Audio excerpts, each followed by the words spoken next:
Global city Dammam. আসসালামু আলাইকুম সবাইকে।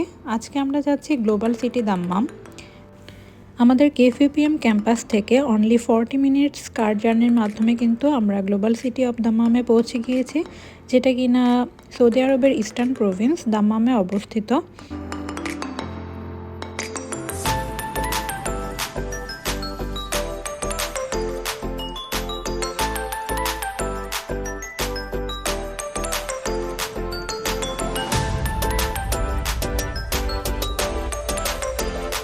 এটা কিন্তু কোনো পার্মানেন্ট থিম পার্ক নয়, এটা অনেকটা ইউএইতে অবস্থিত গ্লোবাল ভিলেজ কিংবা রিয়াদে অবস্থিত বুলিভার্ড ওয়ার্ল্ডের মতোই বিভিন্ন দেশকে রিপ্রেজেন্ট করার জন্য একটা সুন্দর থিম পার্ক অর্গানাইজ করা হয়।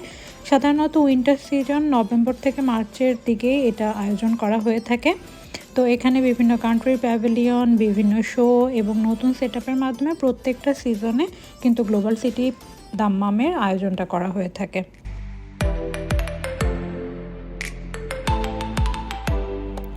আমরা প্রথমেই শুরু করেছিলাম কাতার প্যাভিলিয়ন থেকে।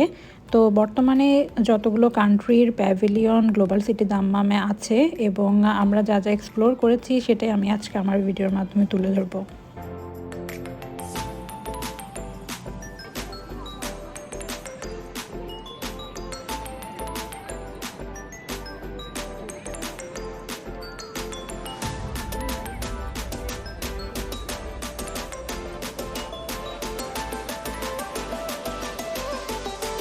ইস্টার্ন প্রভিন্সে বসবাসরত সকল রেসিডেন্টের জন্য গ্লোবাল সিটি দাম্মাম একটা অনেক সুন্দর স্পট হতে পারে তাদের উইন্টার ভ্যাকেশনটা ফ্যামিলি আর ফ্রেন্ডসের সাথে কাটানোর জন্য।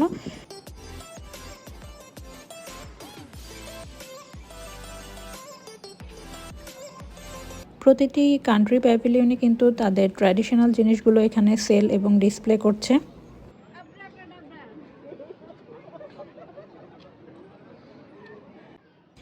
এখানে প্রত্যেকটা কান্ট্রি প্যাভিলিয়নই তাদের ট্র্যাডিশনাল জিনিস, হাতের কাজের জিনিস, কালচারাল আইটেম, ফুড এগুলোই কিন্তু তাদের প্রত্যেকটা প্যাভিলিয়নে তুলে ধরার চেষ্টা করেছে। যদিও আমার কাছে মনে হয়েছে যে বাইরে থেকে এখানে যেহেতু এটা একটা আমাদের দেশের মেলার মতো, তো একটু প্রাইসটা বেশি, কিন্তু যদি আপনি আপনার ফ্রেন্ড বা ফ্যামিলির সাথে কোয়ালিটি টাইম স্পেন্ড করার জন্য এসে থাকেন, তো এটা কিন্তু আপনার জন্য একটা সুন্দর ডেস্টিনেশন হতে পারে।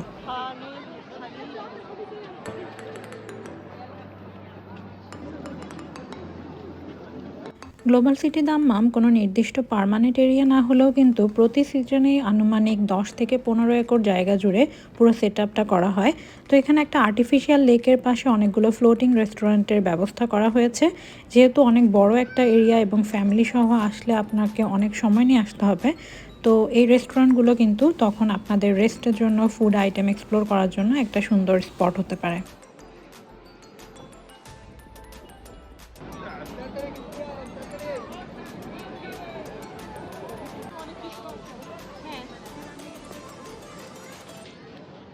চলো এবার আমরা ইজিপ্ট থেকে ঘুরে আসি।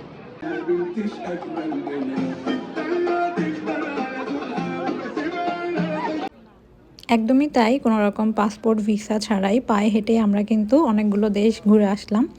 এখানে আমরা এসেছিলাম ইজিপ্টের প্যাভিলিয়নে। এখানে তাদের হাতের কাজের জিনিস এবং যেসব ট্র্যাডিশনাল জিনিস তাদের আছে সেগুলোই তারা রিপ্রেজেন্ট করেছে।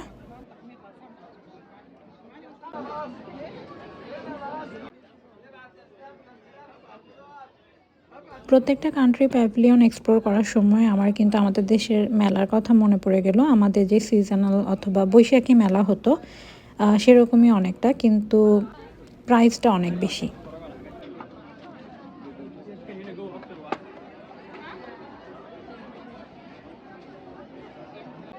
মোস্ট ইম্পর্ট্যান্ট থিং খাবার। এখানে কিন্তু মিডল ইস্টের food, Asian food, dessert, drinks সব কিছুই আপনারা কিনতে পারবেন।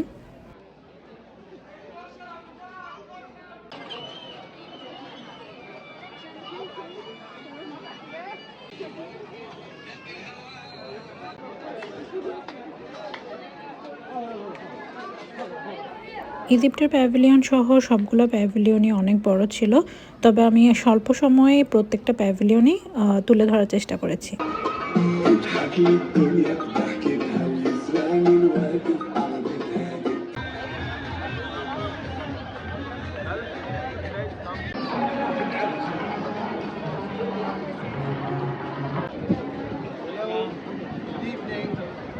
choice, man.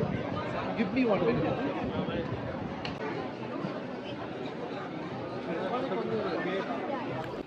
এটা ছিল জিসিসির প্যাভিলিয়ন।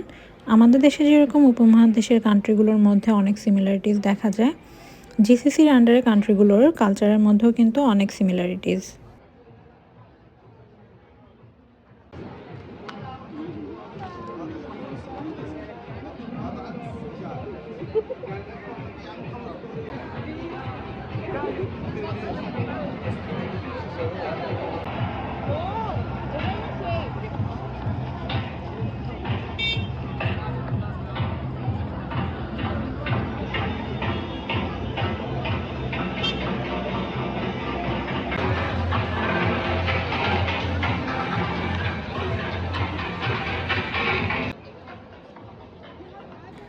এখন আমরা যাচ্ছি ইরান প্যাভিলিয়নে। তো যতগুলো কান্ট্রির রিপ্রেজেন্টেশন ছিল, ইরানের রিপ্রেজেন্টেশন বা ইরানের প্যাভিলিয়নটা কিন্তু আমার কাছে খুবই ভালো লেগেছে।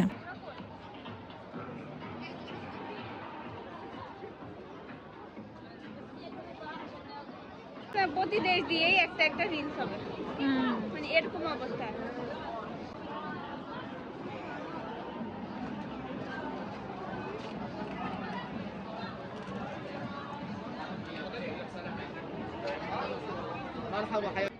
কান্ট্রি রিপ্রেজেন্টেশনের ক্ষেত্রে তাদের মনুমেন্ট বা যেসব ভাস্কর্যগুলো তারা তুলে ধরার চেষ্টা করেছে তাদের প্যাভিলিয়ন ডেকোরেশনে, এটা কিন্তু আমার কাছে খুবই ভালো লাগছে।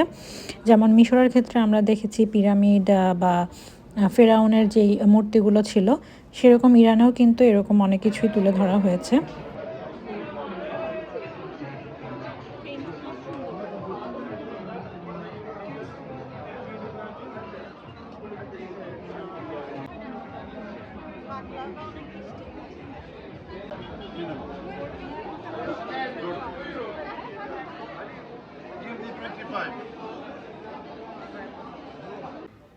ইরানের এই স্টলটিতে তাদের ঐতিহ্যবাহী সব কার্পেটগুলো ছিল।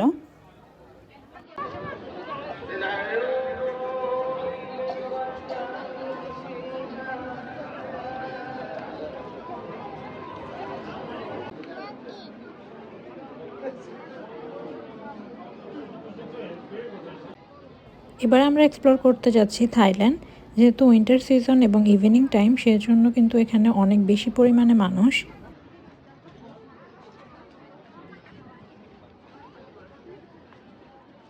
অ্যানিমেশন লাভারদের জন্য এখানে পছন্দের কিছু ফোন অ্যাক্সেসরিজ ছিল। Thailand is very famous for fruits, specially tropical fruits. I think ওরা world one of the leading producer and exporter of the tropical fruits.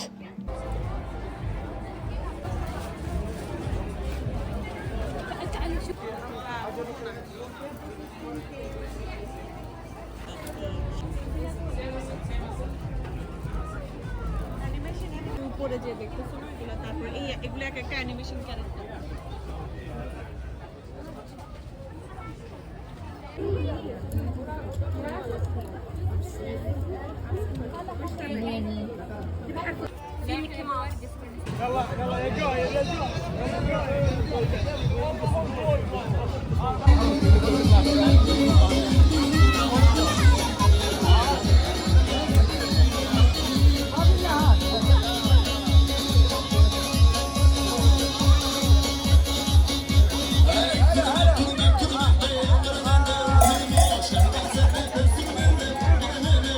এবার আমরা যাচ্ছি টার্কিশ প্যাভিলিয়নে। টার্কিশ সুভেনিয়ার, তাদের যত ট্র্যাডিশনাল জিনিস, লাইটস, আই থিঙ্ক এটা সবাই পছন্দ করে।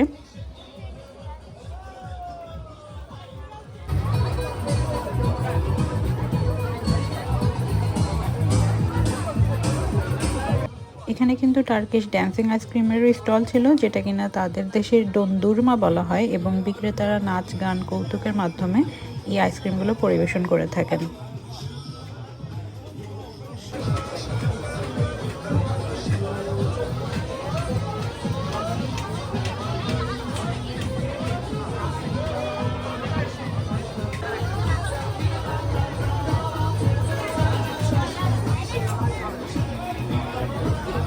এখানে ছিল টার্কিশ ফ্রিজ ম্যাগনেট এবং প্রত্যেকটা ছিল 5 রিয়াল করে। আমরা ইস্তানবুলের কিছু ফ্রিজ ম্যাগনেট নিয়ে এখান থেকে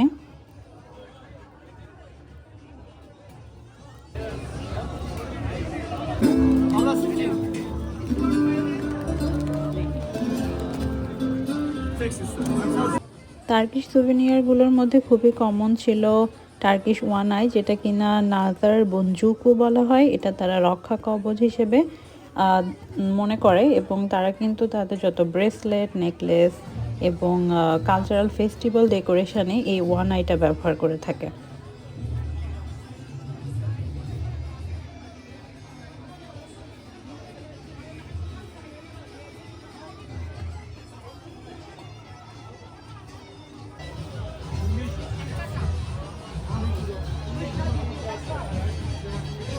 এটা টার্কির খুব বিখ্যাত সাজানো।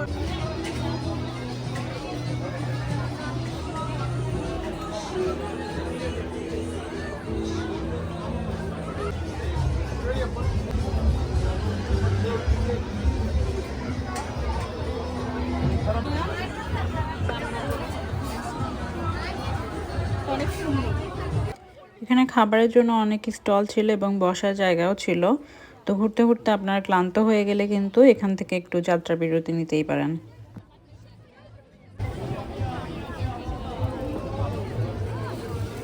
Mami, danke.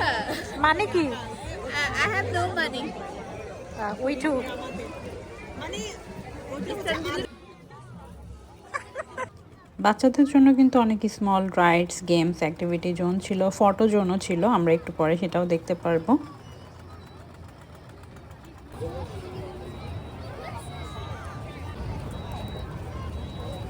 এখানে ফটো জোনটা ছিল। তো এই যে লাইটিং করা হয়েছিল বা যে ডলটা তৈরি করা হয়েছিল, এই ডলের সামনে কিন্তু অনেক সুন্দর ফটো নেওয়ার জন্য ফটো বুথের ব্যবস্থা ছিল, বাট আই থিঙ্ক সেখানে পে করতে হবে যদি কেউ ফটো বুথ থেকে ফটোটা তুলতে চায় এবং কালেক্ট করতে চায়।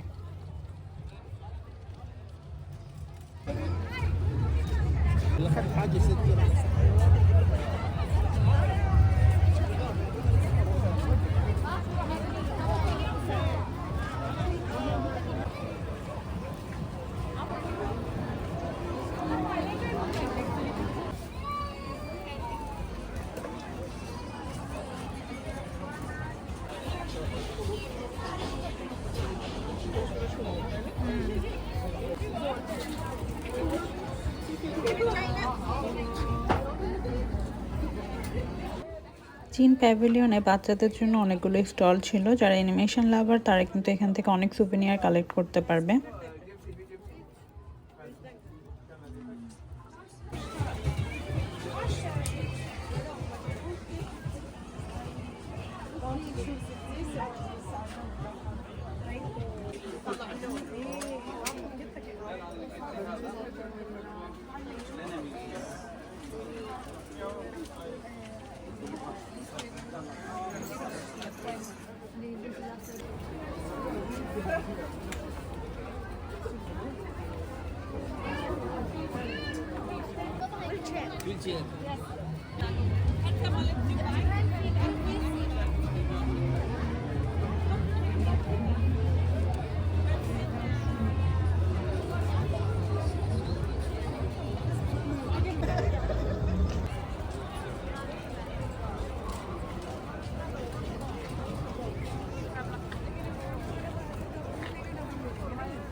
এবার আমরা যাচ্ছি রাশিয়া প্যাভিলিয়নে। এখানে প্রথমে আমরা দেখলাম famous Russian dolls.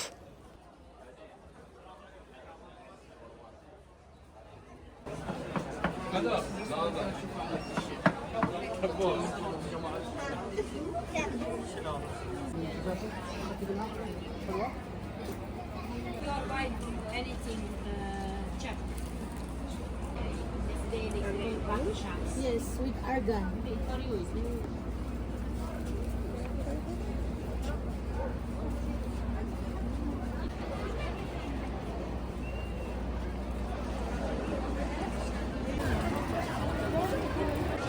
The road of Asia.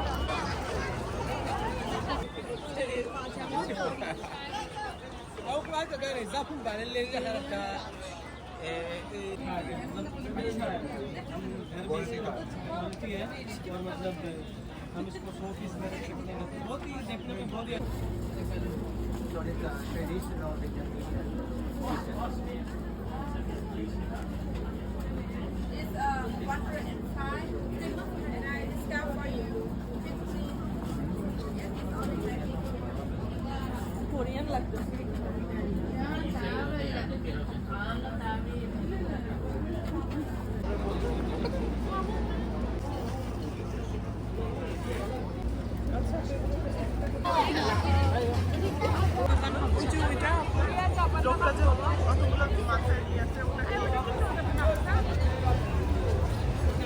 সেপারেটভাবে female এবং মেলদের জন্য ওয়াশরুম এবং প্রেয়ার রুমের ব্যবস্থা ছিল।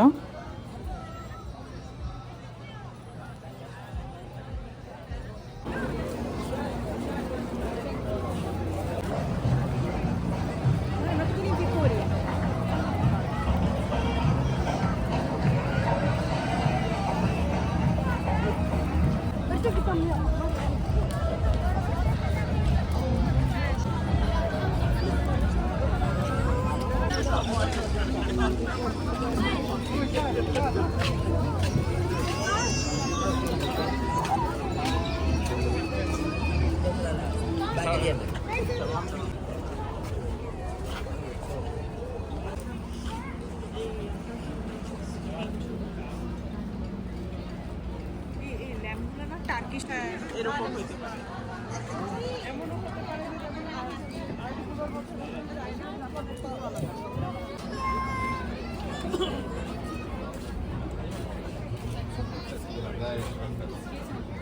Saya.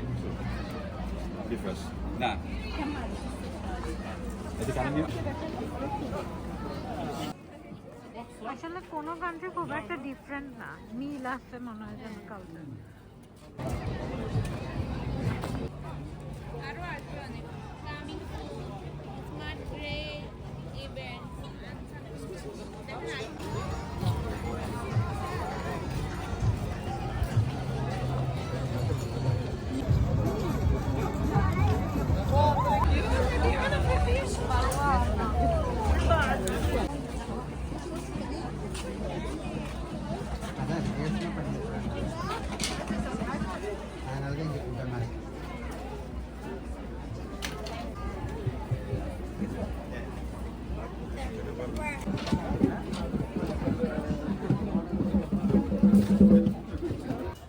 এবার আমরা যাচ্ছি ইন্ডিয়ার প্যাভিলিয়নে, এবং সৌদির ইস্টার্ন প্রভিন্সে কিন্তু টোটাল অ্যারাউন্ড 5 মিলিয়ন রেসিডেন্টের মধ্যে 2 মিলিয়ন রেসিডেন্টই ফরেন রেসিডেন্ট, অর্থাৎ প্রায় 42 থেকে 43% হোল প্রভিন্স পপুলেশন হচ্ছে নন Saudi foreign resident.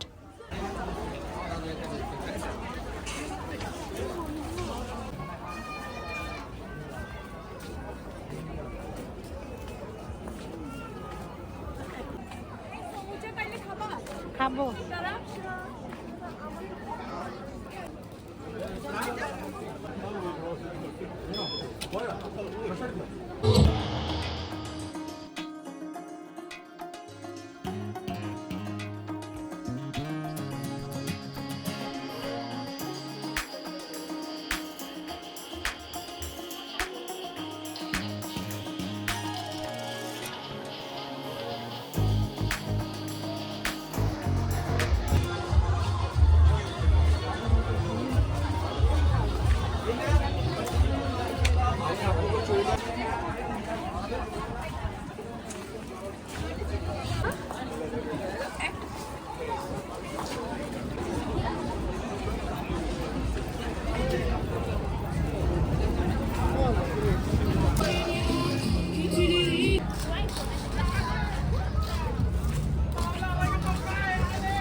Thank you.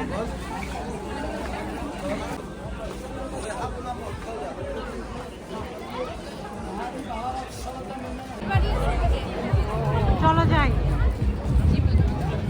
আর মজা হবে। চিকেন থাকতে হয় রে, মনে হয়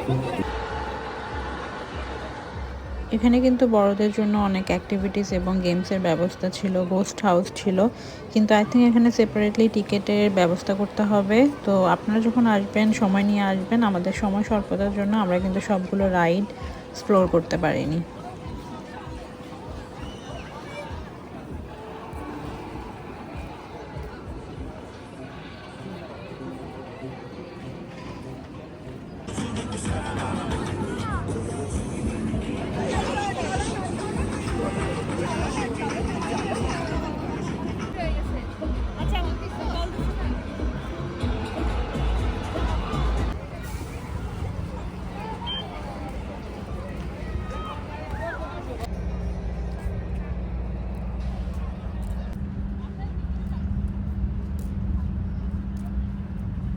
তো এটাই ছিল আমাদের গ্লোবাল সিটি দাম্মাম ট্যুরের একটা শর্ট ভিডিও। আশা করছি যারা সৌদি আরবের ইস্টার্ন প্রভিন্সে আছেন, বিশেষ করে বাংলাদেশে যারা আছেন, তারা আমার ভিডিওর মাধ্যমে যদি না গিয়ে থাকেন ইনফরমেশান পেতে পারবেন এবং এখানে গিয়ে আপনাদের ফ্যামিলি ফ্রেন্ডসদের সাথে সময় স্পেন্ড করতে পারবেন। টিকিট কাটার যে ব্যবস্থা ছিল সেটাও কিন্তু আমি আমার ভিডিও শেষ দিকে দেখাবো, যে কোন ওয়েবসাইট থেকে আমরা আসলে টিকিটটা কাটতে পারবো। globalcitydammam.com ওয়েবসাইটে চলে গেলে কিন্তু আপনারা তাদের যে হোল প্রজেক্টটার যে মিশন ভিশন সব কিছুই দেখতে পারবেন। সৌদি আরবের ভিশন 2030-র আন্ডারে এই প্রজেক্টগুলো নেওয়া হয়েছে এবং এই ওয়েবসাইটে ঠিক রাইট হ্যান্ড সাইডে নিচে গেলে বুক ইউর টিকিটস অপশনটি পাবো আমরা।